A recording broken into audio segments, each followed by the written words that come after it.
Hello दोस्तों, आज की अपनी कहानी है कि आखिरकार औरत किस घर को अपना घर कहे। बहुत ही दर्द भरी कहानी है। मुग्धा रूप रंग में साक्षात्कार सौंदर्य की देवी प्रतीत होती थी। गोर वर्ण, श्यामल केस, सुराही जैसी गर्दन और चाल तो ऐसी लुभावनी कि हिरनी भी शर्मा जाए देख के। पाक कला में दक्ष मुग्धा पढ़ाई में सामान्य रही थी। उसकी माँ सावित्री देवी ने उसे बड़ी ही सादगी से पाला था। कभी मुग्धा आधुनिक परिधान पहनने के लिए कहती तो सावित्री देवी तुरंत टोक देती, मुग्धा बाबुल के घर लड़की सादा ही रहती है, अपने घर जाकर चाहे जितना फैशन करना। मुग्धा के कॉलेज से लड़कियों का एजुकेशनल टूर जा रहा था। उसने भी मां से अपने जाने के विषय में पूछा तो मां का जवाब आया, मुग्धा मुझे विवाह से पूर्व लड़की का यूं घूमना फिरना पसंद नहीं है, जितना भारत भ्रमण करना हो अपने घर जाकर करना। मुग्धा उदास होकर स्वयं से पूछती, क्या यह है मेरा घर नहीं है? मुग्धा को कॉलेज के एक फंक्शन में गायत्री देवी, जो कॉलेज की ट्रस्टी थी, ने देख लिया और अपने बेटे मोहित के लिए पसंद कर लिया।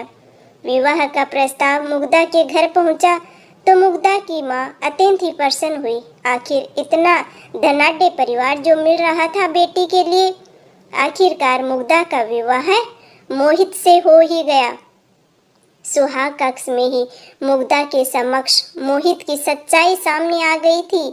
वह मदिरा पान, अफीम, चरस आदि का सेवन करता था और फिर पशुवत आचरण भी करता था। मुग्धा के साथ में मुग्धा के लिए उसके साथ जीवन निर्वाह करना किसी चुनौती से कम न था। लेकिन कहते ना कि औरत आखिरकार करे भी तो क्या। एक माह बाद मुग्धा ने मोहित के वह सिपन की निशानियां अपनी सासू माँ को दिखाई तो उन्होंने तपाक से कह दिया, देखो मुग्धा, मैंने मोहित को बड़े लाड प्यार से पाला है। उसके लिए बहुत ही अमीर घरानों से रिश्ते आए, किंतु मोहित ने तुम्हें कॉलेज के सांस्कृतिक कार्यक्रम में देखा तो तुम पर हृदय हार ही बैठा।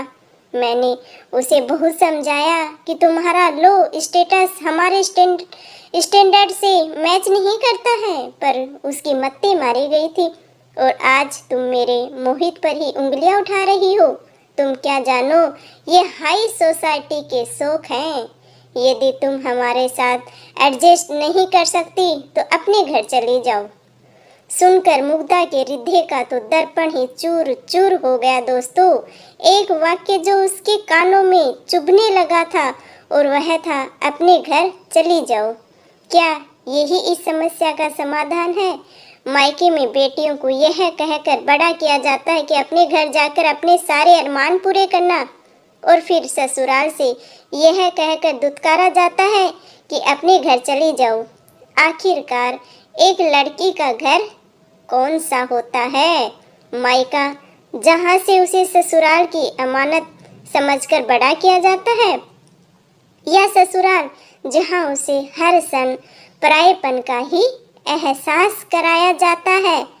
लेकिन कहते हैं ना कि औरत आखिरकार करे भी तो क्या करे। दोस्तों, ऐसी माँ जो उसकी सासू माँ थी, मोहित की माँ ने जो भी बोला मुग्धा के लिए वो बिल्कुल गलत था। आप लोगों की क्या राय है? कहते हैं बड़े घर के लोग हो चाहे वो छोटे हो, लेकिन संस्कार अपने बच्चों को हमेशा ही अच्छे देने चाहिए। तो मिलते हैं आप लोगों से एक और ऐसी ही कहानी के साथ। तब तक के लिए राम राम जी सभी को। Thank you ji.